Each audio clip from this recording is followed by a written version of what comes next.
Right. Okay, everybody. So just make sure you've got a bit of space around you. Stand comfortably for a few moments without too much concern about exactly what your posture is or should be at the moment. Just feeling comfortable. Start to just think about positioning of your feet directly below your hips. Try and have your toes pointing forwards. A small angle here is acceptable, but try not to sort of be too splayed out. You start to lose the sense of direction that way. Remember that your hip width can be sort of from about here to about there, depending on exactly what suits your hips. What we're trying to do is to find a posture that allows for a feeling of being supported. So legs are obviously going to be really important, and that's why we like to consider the how can I put it, the positioning of feet and legs. But there's other things to think about as well once we've got the legs in position. Try and get a sense of your back supporting the front of your body. And for people with more experience, as your awareness of your body grows, then what we want to try and do is get a sense for how we're supported from within.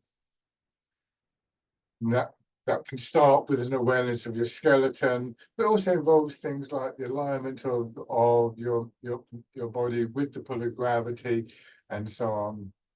These are all things that are constant developments, I think, in Tai Chi. And try and have your weight a little bit forwards in your feet, so you feel as though you could almost be about to take a step, and that's neutralized by this feeling of just allowing your hips to drop back. We'll come back to that a little bit later, but as you start to get this sense of what we call rooting down, and this feeling of sitting into the legs, into the hips, become more aware of this central part of the body between hips and pelvis and waist, and from there just start to turn gently. So hips and waist is where the turn starts from.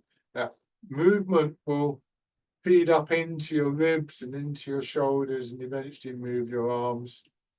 And again, as you get more familiar with this, you may also notice a connection down to your legs. Although ideally, as we start off, we don't want to feel a massive change in the legs. We don't want our knees to go from side to side.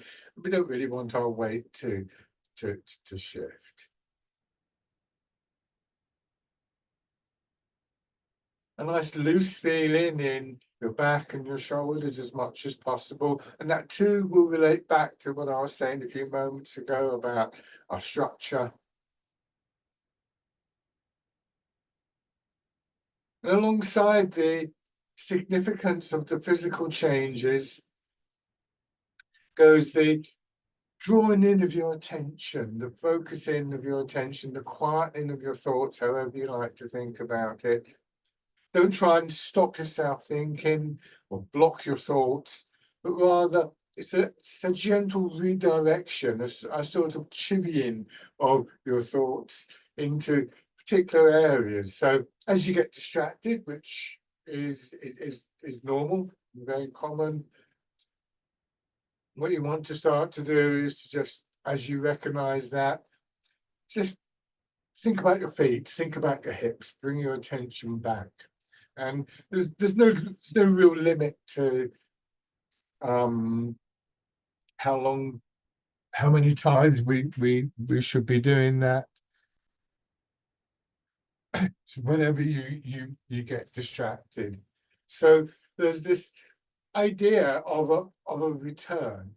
We will lose these basic principles frequently. The nature of movement, the nature of change is that it disrupts these kind of things. But at the same time, we can begin to recognize that and simply come back, and it's just a regular and eventually quite instinctive process.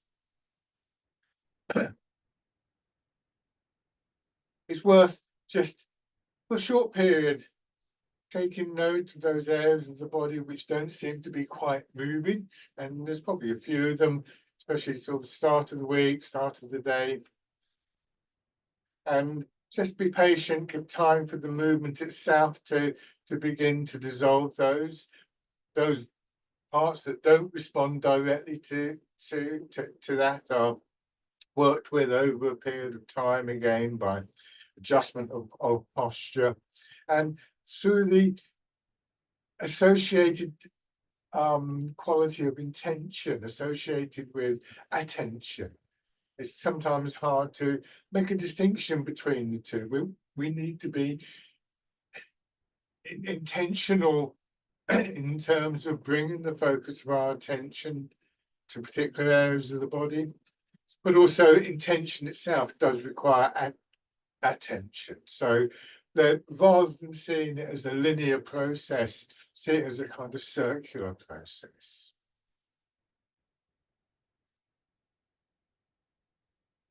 You may notice a sense of rhythm beginning to develop,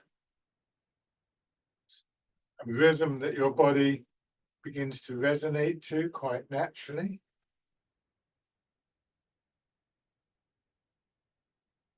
That rhythm is one of the things that can help us to feel a sense of subtle connection in the body. Excuse me. So one way of looking at connection would be to say, well, I'm turning my hips and therefore my shoulders move and so on. That's perfectly valid. But when we start to feel that sense of the rhythm, it becomes a bit more subtle, as a feeling of resonance, like a musical instrument will resonate. If you have a guitar and you pluck a string, the instrument will resonate. But of course, that brings us back to ideas of structure, because the instrument has to be well made for that to happen. And also introduces this idea of a kind of fine-tuning of our body. For a guitar to resonate well, to produce the note that you want, the strings have to be in tune and so on. So these are all different aspects of the same thing, really. The goal is this feeling of movement, unrestricted movement within our bodies, of that movement being more than just one part of the body, but really of the whole body. And it can bring us to a sense that we might call energy.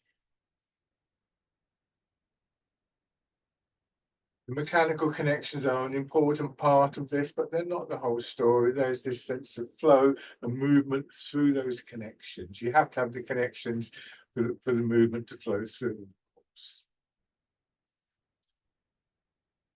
Once again, these are all ongoing things. I'm not trying to suggest that we do this and then it's sorted, but we introduce these ideas in the opening of the sessions. We bring our attention back to them for those of us who are lucky enough to experience them before, or we start to discover them. And they're all things that will be factors in the slower movements when we get to them. The other thing about this exercise and the opening swinging exercises that we do of one kind or another is the physical effect of the warm-up. It will help to raise your body temperature and improve your blood flow. Because you're going a little bit faster, your breathing may deepen and so on and so forth. So a very useful practice, a very important exercise, and a useful one at the start of the day, because all of these things are qualities that we want to try and bring into our daily lives eventually, of course. And so bring them to the surface, laying them out, as it were, means that we're more likely to be able to do that.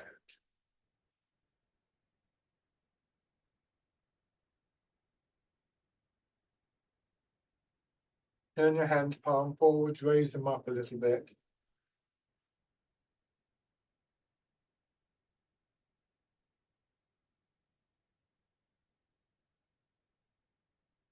And then just put your hands down, shake hands. So going back to that feeling, the hips dropping back, the releasing feeling as I described it, two ideas, two very simple exercises to help you to get a feel for that, so that if we can once experience it physically, once again, our intention can come into play. One is just with the arm. If I hold my hand out with a fist here and squeeze tightly, instantly I feel the tension going up in my arm, and it reduces mobility and so on and so forth. If I just drop, if I just simply relax, there is no structure there.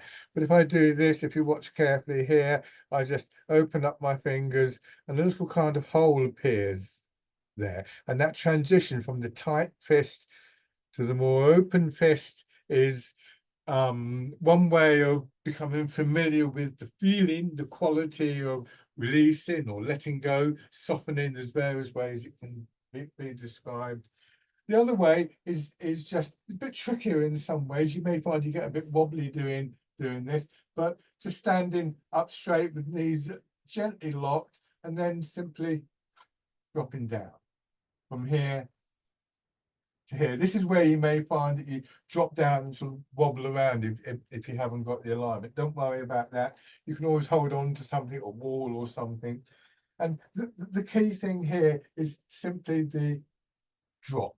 And that's important. If I were to hold a bunch of keys in this tight grip, then actually if I wanted to drop the keys, all I actually have to do is that, and the keys drop. I don't have to do anything other than that. So that dropping feeling, if you can manage it, is another thing that allows for this overall sense of drop. And so as you stand, finding the structure that allows that best, and again, weight a little bit forwards. And then one way or another, look for that feeling of release. And as you feel it, just be aware of the downward movement of gravity through your body. So you bring your attention to this central part of the body, particularly lower back, hips, buttocks, belly. Look for that feeling of releasing and let the hips follow that movement down. So at a certain point, you'll find that your legs push you up again. And then again, releasing and sinking down. Some people like to use the breath. So you can take a breath in here and get the feeling of releasing as you breathe out a couple of times. So don't try and keep to a particular breathing pattern.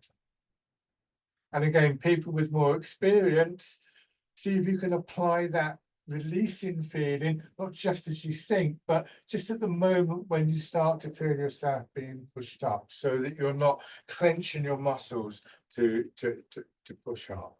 And once again, this leads us into the smoothness, the flow of the movement.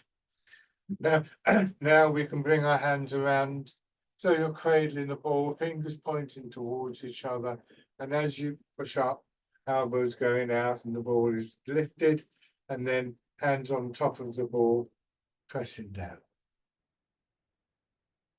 Turning and pushing up, body expanding and contracting. This is rooting down. So through the alignment of our body, the releasing feeling of allowing gravity to work through our bodies, our center of gravity begins to drop, and this furthers the feeling of being able to release tightness and stiffness. So once again, this is not just a linear process, release, drop, root. These three things and others will interact with each other over a period of time. We learn them in a linear sense. I've just described them in a linear sense, because that's part of the learning process, but they're really all just different aspects of the same process. Another thing you can do to help with this quality of the movement is use an image like moving through water. When we do that, when we have this feeling of resistance around us, resistance that encourages us to soften rather than to stiffen up, as water does, then our bodies begin to adapt to that. So using whichever approach is most useful to you at this particular time. And you may find that you start off with the image of moving through water. And then after a few rounds of that, you think, well, that's not quite working. You might want to think about the alignment of your body. For instance, if I do this and I lean back, then I think, well, my chest is tight. The simple image isn't doing much good. But then I realise my shoulders are out of line with my hips. Or it might be the other way around, that I've got the alignment, but haven't quite got the root, so I keep losing my alignment, and so on and so forth. And part of the practice is to become familiar with these ideas so that it becomes like a toolkit or your kitchen drawer with various utensils. Choosing the particular tool, particular method that is appropriate for you at that time.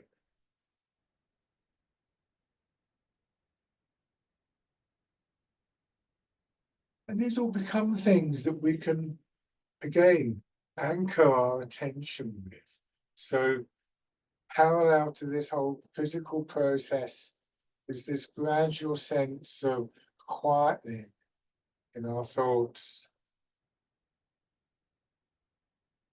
So in mind and body, this feeling of spaciousness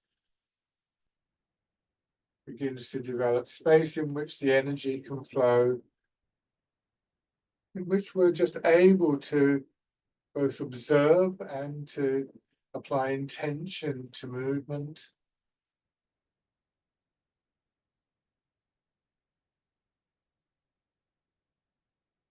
And again, we may find that some of those areas of tightness and blockage begin to respond to, in one way or another, to these various ideas. You could, for instance, say you've got a stiff spot in your back. Use an image like imagining water flowing over a rock in a riverbed. That's an image that works for you. Notice how your body begins to respond to that.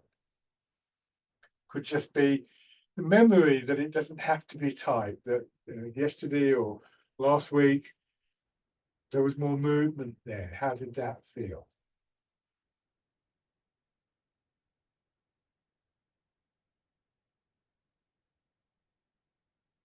So rooting down, alignment, releasing really are the foundations for both mind and body, on which everything else is built in Tai Chi.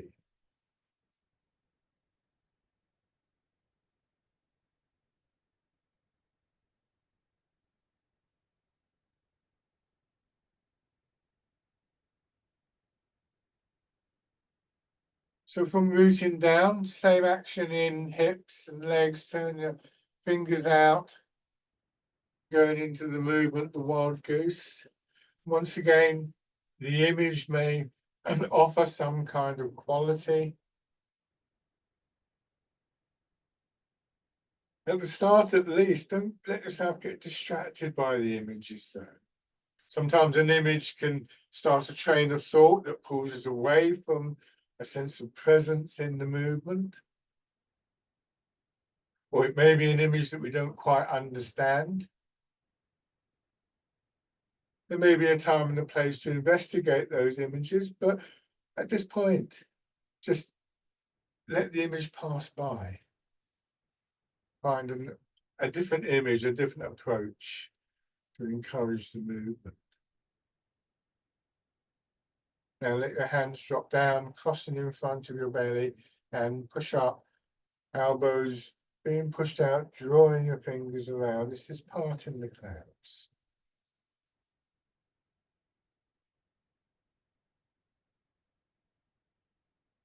as we begin to recognize that spacious quality within the body,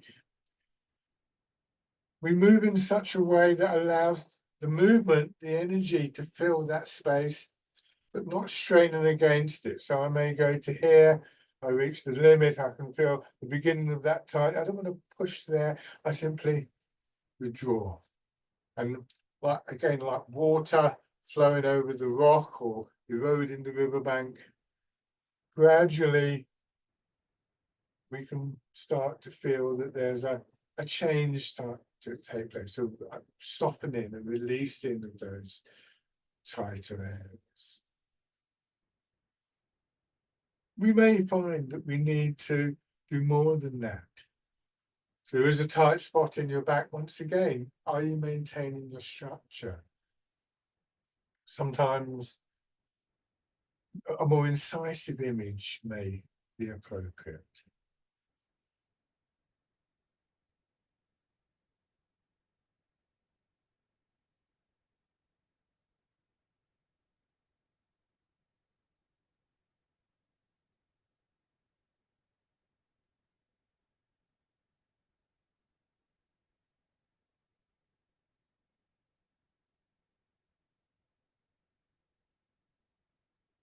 And then letting your hands drop down and where the weight of your arms hanging from your shoulders. And next time you push up on one side, reach up, wind your arm around. This is called dragon plucks the stars from the sky.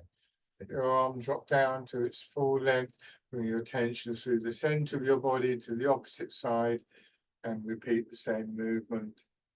Wrapping your fingers around quite gently, that hollow feeling inside the hand. So you were just reaching up to pluck a berry or plum or some kind of soft fruit off a tree. You don't want to squeeze hard. You'll crush the fruit.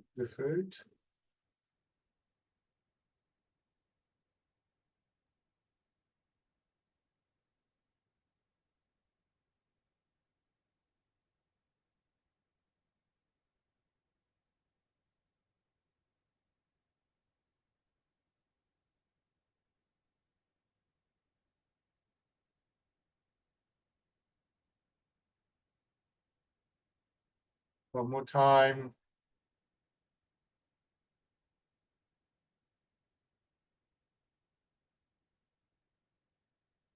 Now, bring your hands to the side of your hips.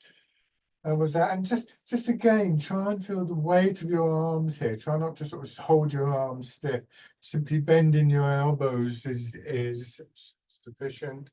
And then from there, bring your hands around in front and up, a little bit above your head, still in front of your body, not pulling back, and then down.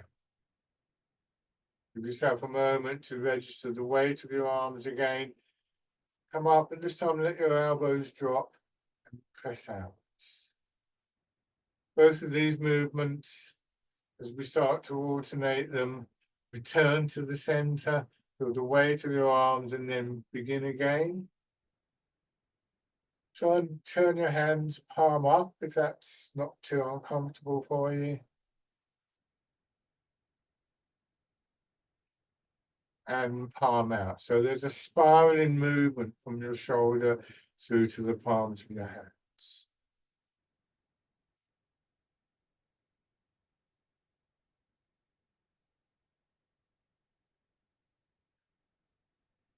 And this time, as you push out, just turning that center part of your body so that changes the direction of your arms, and then back. Turn the other way. Try not to lean over. Imagine a pole going up through your body like the axle of a wheel that you can turn around. And finish the set by pushing out sideways. And back. And then repeating that. This is called pushing in 4 directions. So we begin to recognize, once again, an important aspect of that center part of the body. When we moving that center part of the body, it's going to affect the whole of the body. It's sometimes described as being like the hub of a wheel.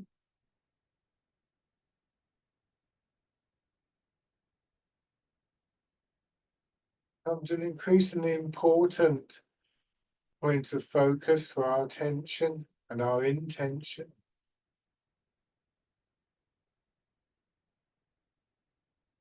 You might regard it as the place, the actual physical location where your attention can rest for a moment. It's the part of the body that when we root down, we want to feel is dropping towards the ground. And as we'll see in a few moments, there are other aspects to that part of the body that are also key to developing Tai Chi.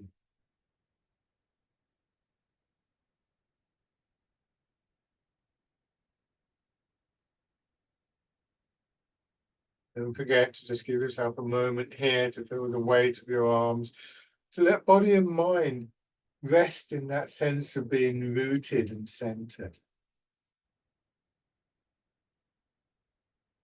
Good way of just overcoming an urge that is very common, which is to rush ahead. And in this way, again, an important aspect of Tai Chi is revealed. We're urged in the Tai Chi writings to seek the stillness within the movement.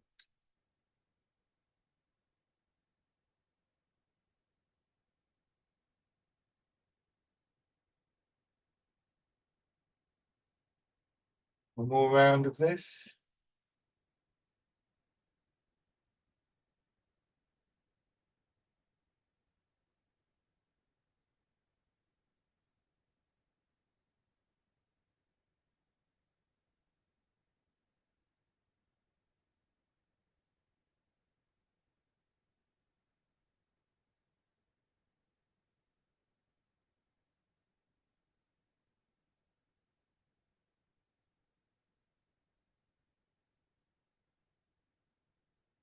Again, with the weight of your arms, just slowly letting your hands drop. And with the next feeling of expansion, just on one side again, expansion, pushing your arm out and above your head, and down in front of the center line of your body. So the center line from nose to navel and beyond.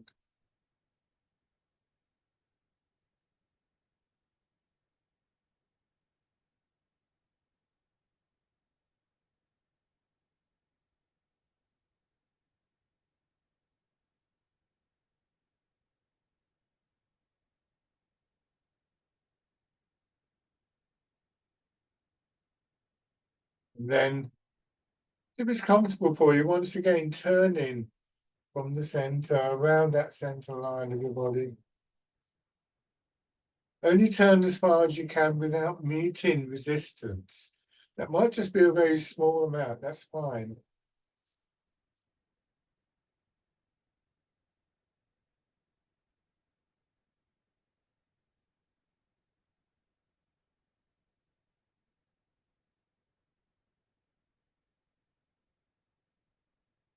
Changing sides.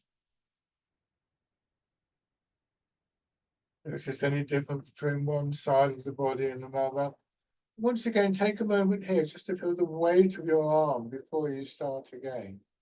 So we start to recognize points in the movement where it's not so much that the movement will stop, it's a continual flowing movement. But what I think of as something that acts a bit like a comma in a sentence, it just breaks the urge to rush. Just split second. Maybe here as well, because then we can bring the turning.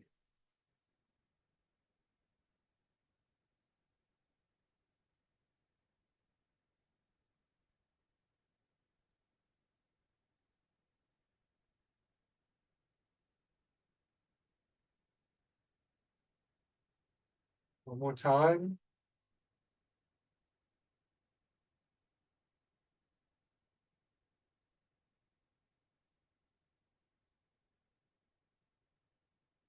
Now we start to introduce a vertical rotation in the center, and you'll see that when I do this, my pelvis is tilted forwards and backwards. My head and my shoulders follow the movement.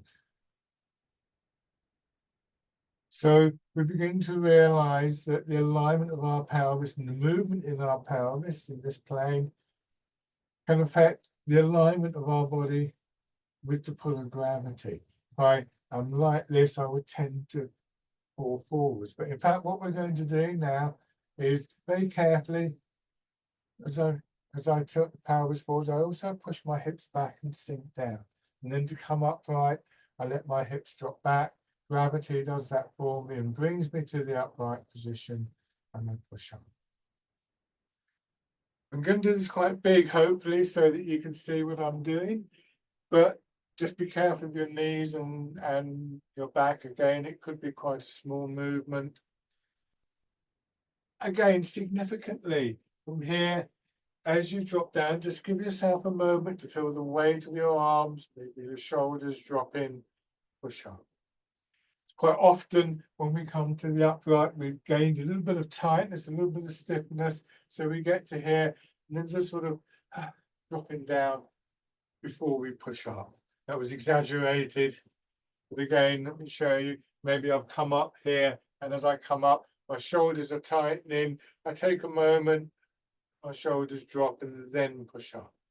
Now I'm going to let my arms follow the movement. This is called rowing a boat in the middle of the lake.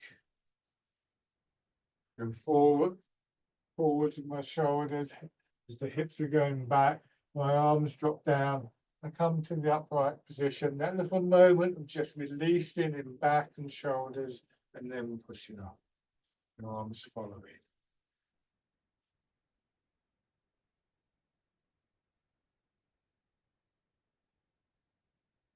Sit in through the hips.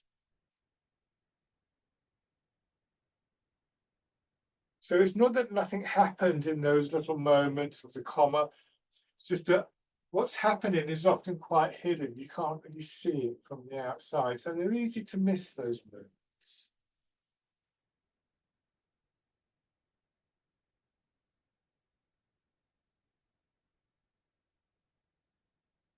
One more time.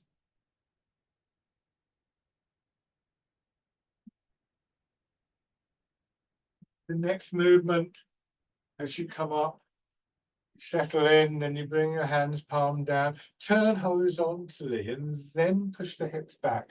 And that will push your hands forwards, swing your hips across, come back to the center, and settle again, just aware of the weight of your arms, and then do the same thing in the other direction. This is called polishing the table. Be very careful, don't overdo the extension. It's quite strong in your back.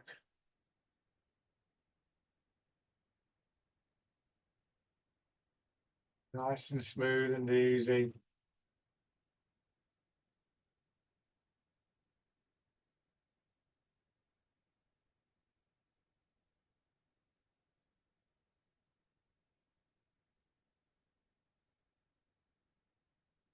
One more time.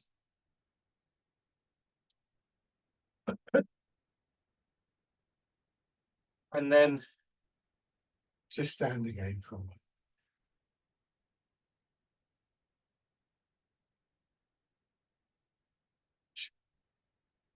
So this posture, the actual changes are relatively small, but the effect on the body is quite profound.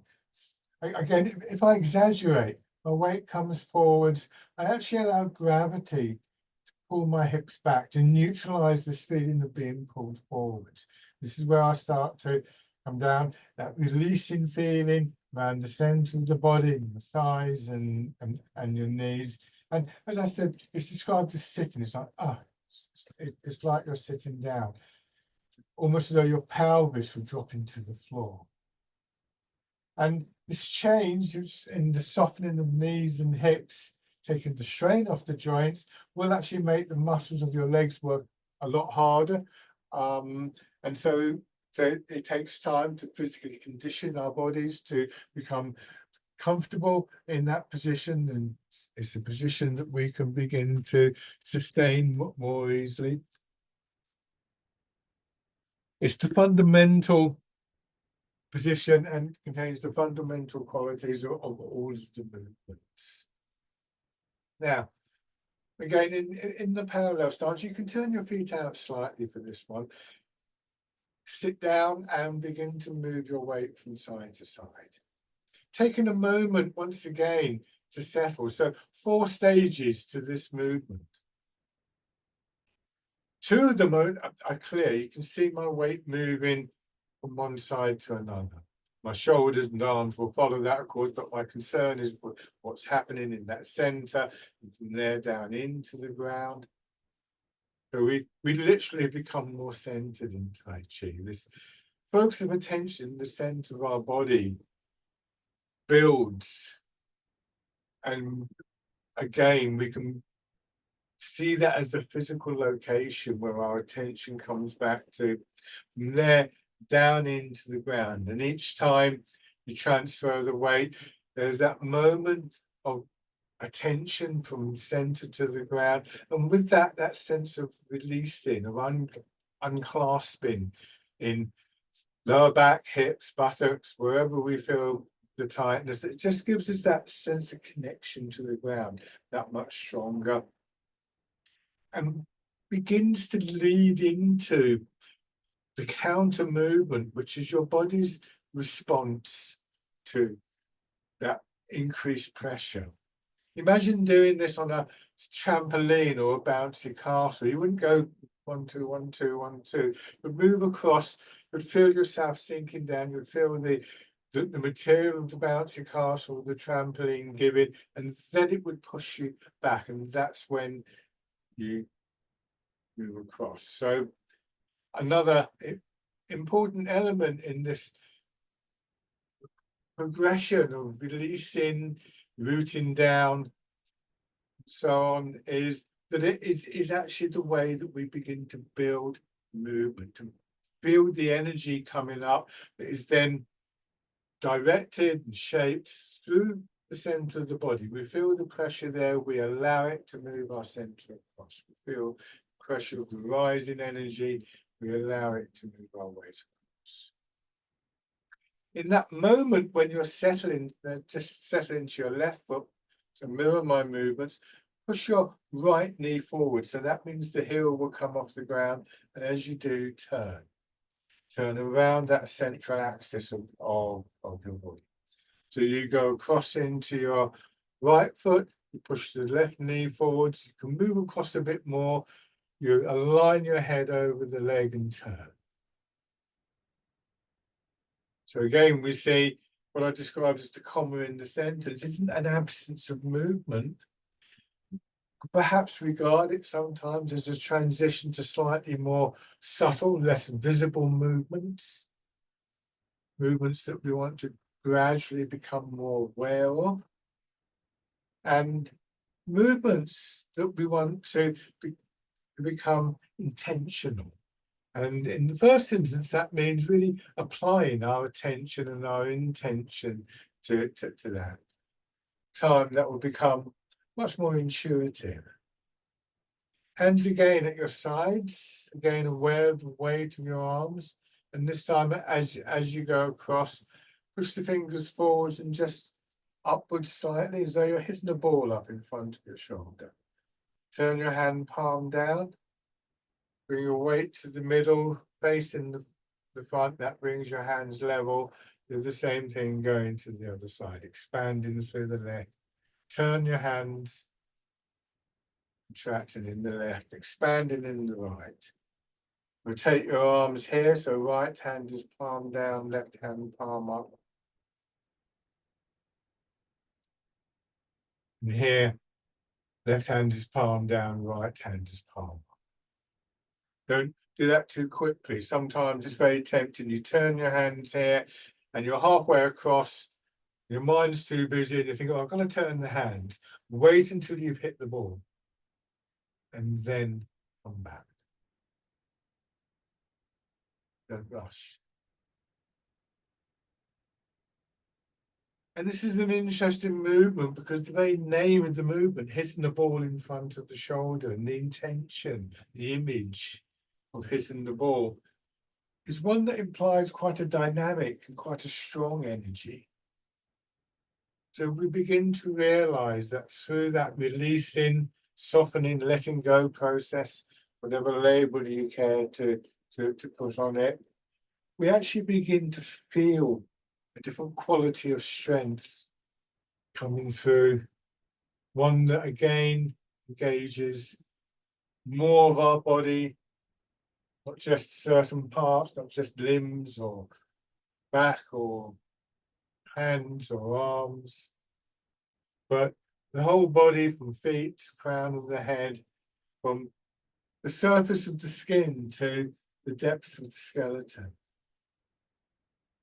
Feeling that flow and that rhythm moving through your body.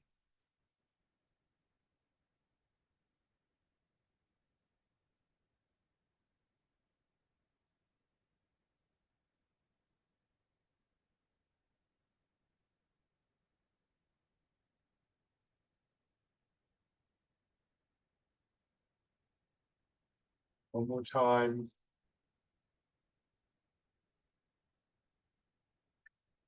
And now, step forwards with your right foot. Keep the width of your step. You can still see the background between my legs. And now just transferring your weight front to back. Same idea, giving yourself a moment just to settle, softening in hips, softening in knees, feeling your feet being gently pushed in to the floor, and feeling that surge of movement like a wave coming up from the ground.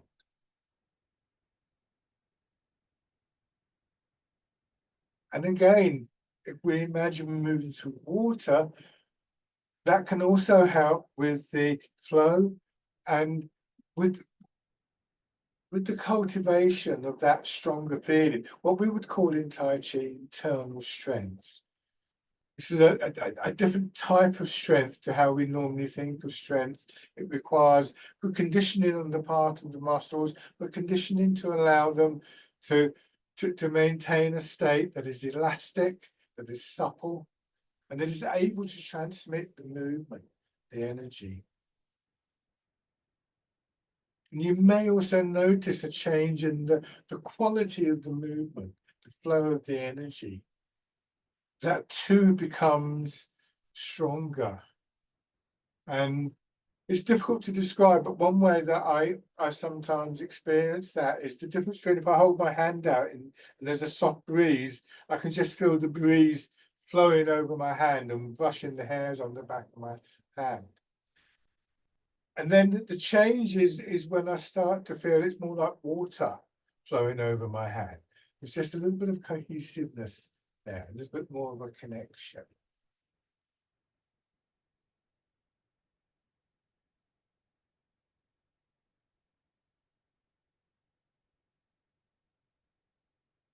When you go forwards, as you settle in, again, push your back knee forwards and your heel will come up. More of your weight will go over the front leg. As you go back, softening the hip and raise your heel. Try not to lean forwards and backwards at this point. You're wanting to bring your body into alignment over the leg. Again, that moment of settling, that comma in the sentence, is useful because there are very subtle changes here. We want to make sure that our hips, our pelvis remain level, keep the alignment, keep the root, so that we begin to feel more stable over one leg. In Tai Chi, we pay a lot of attention to the percentage of the weight as well. That's can be a very significant factor, but for now, just feel that the majority of your weight is going into your leg, so that after a little while, you're able to just draw what we would call the empty foot in, nicely aligned over the leg, and then step out. If it's the front foot, your heel goes down, then the toes, then your weight moves.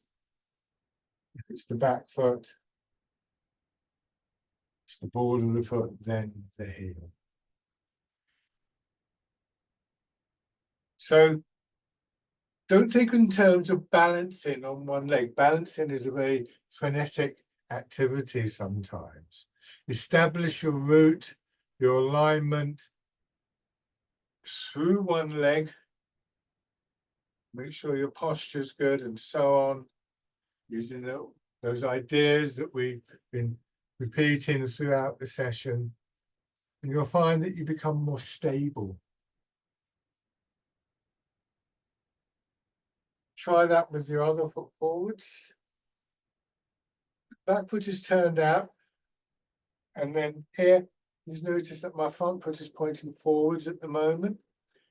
This is fixed step. Don't start to raise your toes and your heel. Again, give yourself a chance to feel that transition of your weight from one leg to another. The legs fill and empty.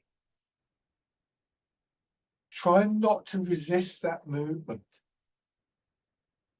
Ideally, what we will find is the first part of our body that feels the pressure of the weight dropping will be the sole of the foot, not our knee or our ankle or our calf. So it's almost as though you could imagine your legs like a hollow tube, like a drain pipe on the side of a house through which your weight is flowing down. The flow of gravity is moving.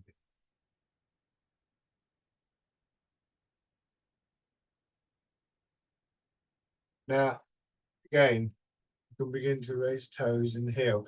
Now the front foot is turned out slightly, if that's appropriate for you. I find it useful because that rotation in the hip to turn the foot out, it's not just the ankle turn, it's the whole of the leg.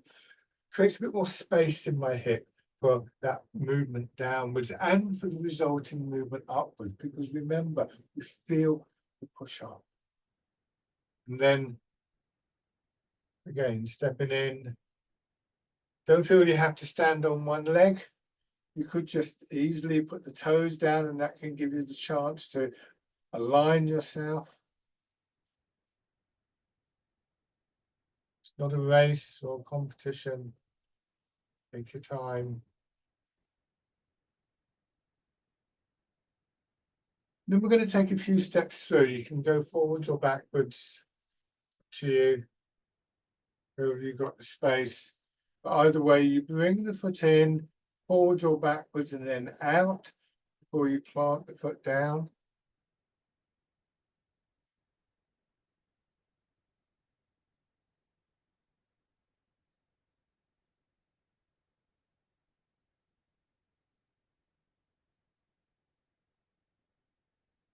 And then change direction.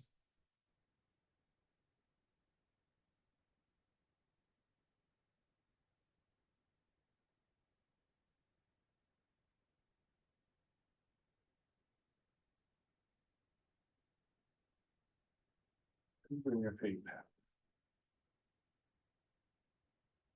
So as we start to feel that push up, so we align, we release, we sink down, we feel the push up. We then have something, an energy, a movement that we can use to move our arms. And this is the direction, this is the process that we would always look for. So it's worth practicing just those very simple movements without arms to really feel that those connections are working for you. They're almost hidden connections. You have to sort of start to feel them for yourself. And now, to bring the arms back into the movement, turn your left foot out, step forwards with your right foot, and hands at your sides. Push forwards and let your arms follow. This is fisherman cast net. That wave-like movement, moving you forwards and backwards, propelling your arms. And again, people with more experience, and as you get to know this lovely exercise better, just aware of subtle changes of expansion and contraction all the way through your upper body.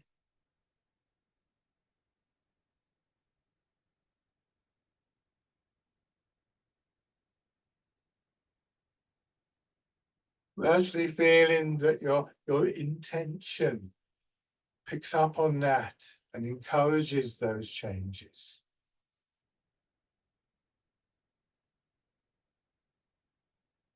You start to get this interaction between what's sometimes referred to as the three treasures, three jewels of Tai Chi Chuan. And those three jewels are the body, of course. This is a very physical, visceral art. As we've seen, our minds, our awareness, our attention, our intention are very much part and parcel of this. And then the movement itself, the flow, the energy, interacting with each other. And mutually benefiting each other.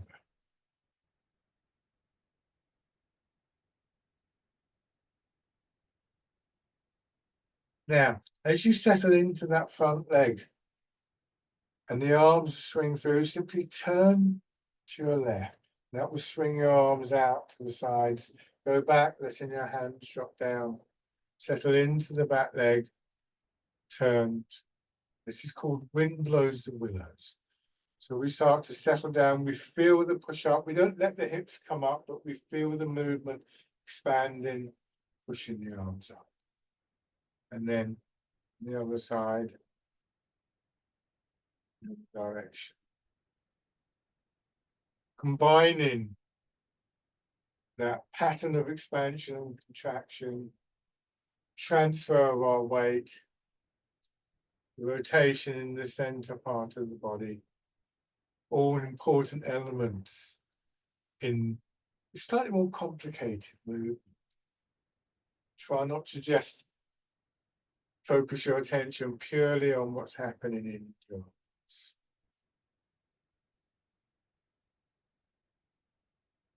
Rooted in the feet, transmitted through our legs, directed through the center part of our body, expressed through upper body and arms.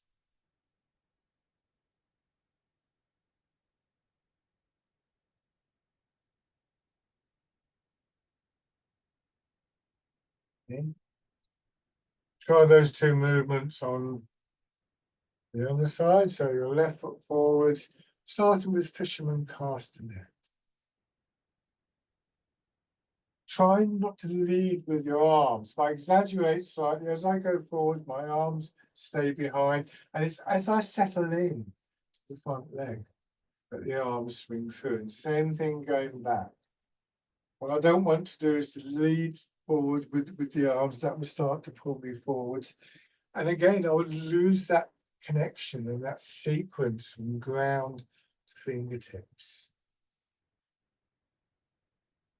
So a really important aspect of the cultivation of energy in Tai Chi is through that connection with the ground. There are others as well. There's many forms of energy, lots of energetic responses and reactions within our body.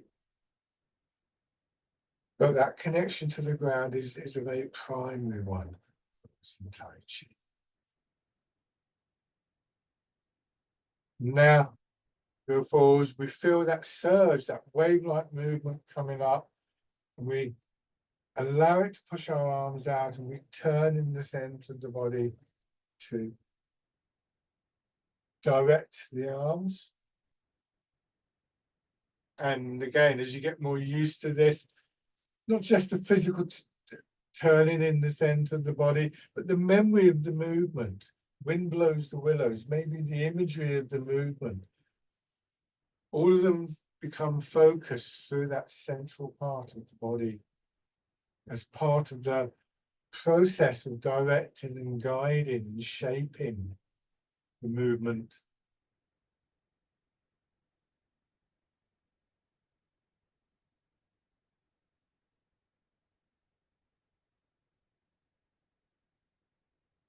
And this time, once again, turn the front foot out. If you're going to go forwards, or if you're going to go backwards, that's fine. Either way, go into the appropriate leg and then bring the empty leg in, take the step, move the weight, begin to drop your arms down, turn, bring your foot in. This is dragonfly skims the water. Hips are hanging back. And what you may find you're able to do is as you bring your foot in, you raise the knee, you rotate the hip, and that brings the foot up.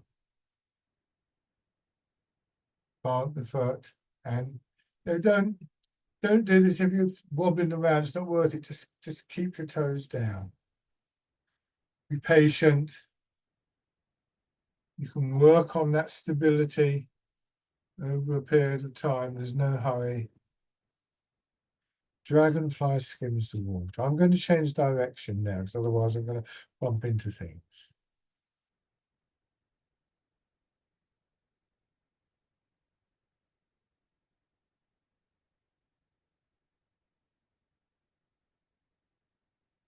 Remember, we achieve stability through that releasing, not through tightening. Do this one more time. And then, if you're keen on trying to stand on one leg, wish to do that, but you're finding you're getting very wobbly. It's hard to get that softening, to release, to relax when you're standing on one leg and you're concerned that you might fall over. Perfectly reasonable concern. Then try this. So if I stand here with my hand on the wall, or we could use a chair or a table, and just begin to move. I'm moving my weight from side to side, and I'm learning to settle, to release in each leg, to check my posture, become aware of the alignment of my body, and then I can begin to bring my foot in. And having that little bit of support can help you to get the feeling of release. And in fact, if you feel that you don't need this, I suggest you try it, because sometimes we're not aware of that we're still holding on to tightening, and then gradually beginning to learn to raise the foot without tightening up. So there's a process of investigation there. So you can work on that, and eventually it will start to integrate into the main movement. Oops. Okay, it goes up in a moment. Just rubbing your hands together, and then with the pads of your fingers, tapping over your face,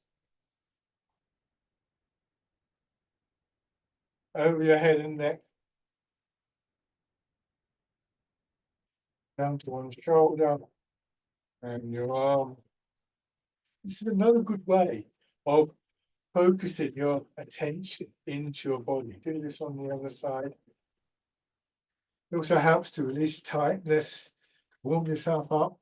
So again, another good practice for the early mornings to prepare for the day. Focusing mind and body, just generating a little bit of movement within your body, light on your belly and the upper part of your chest. You can do those exercises tapping exercises in any order as well. Do them standing, sitting down, laying in bed. So talked about coming back to the ideal. In my experience, we don't keep that all the time, but we do learn to return to it. You know, we can be standing on one leg and it's all a bit wobbly, and think, oh, actually I can back. So this last exercise, this is the emphasis, is not so much on pushing outwards, although that is a part of it, but what happens when we push out, when we reach out into the world, and then find that, you know, we've met a barrier, or we've tensed up, or we've lost our sense of awareness or focus or center. This is embrace tiger, return to the mountain. You sink down, push up, and again the arms are pushed out. This time they come around as though you're going to hold a ball against your chest. Elbows drop, drawing your hands in, and you sink down. Almost as soon as you start to push up, you'll feel the pull of gravity on your hips. And before you find yourself starting to struggle against that, you apply that feeling of releasing. That starts the process of return. Grace Tiger returned to the mountain and just get a sense for what it is that helps you to come back. What would be most useful to you in the course of the day, where for one reason or another, you lose that sense of stability, you lose the calmness, the sense of stillness within the movement. What would be most helpful? Could it be the image of the mountain, that awareness of the pull of gravity, some other physical sensation? Just to remind you that that is a possibility, the stillness within the movement.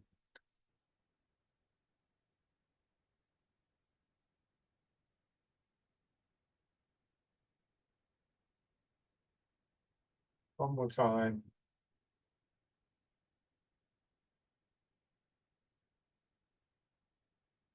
And stand.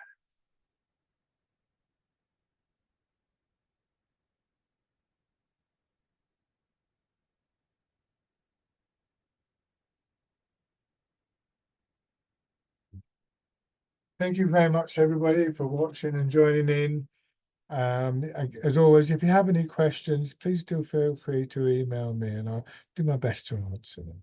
Enjoy the rest of your day. Bye for now.